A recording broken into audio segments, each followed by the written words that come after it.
So what I want to do is I want to put a sanding sealer down. Now what a sanding sealer is, if you remember the conversation a few minutes ago with the pre-stain, that prevents blotching, right? It doesn't absorb into the wood past where the pre-stain goes. It creates a barrier. This also another barrier, but this time it's on top of the stain. So what I'm going to do is I'll spray this with the sanding sealer.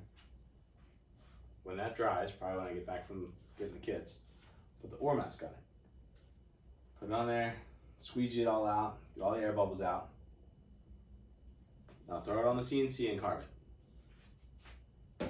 After that, hit it again with a sanding sealer in the carved spots. Now that will prevent the paint that I'm going to spray into the carve from getting absorbed even further. So I'm going to do a couple of coats on that because that's where I messed up on that other plaque that I showed you earlier, where I had to keep sanding down because it absorbed in, and then I start sanding all the letters away.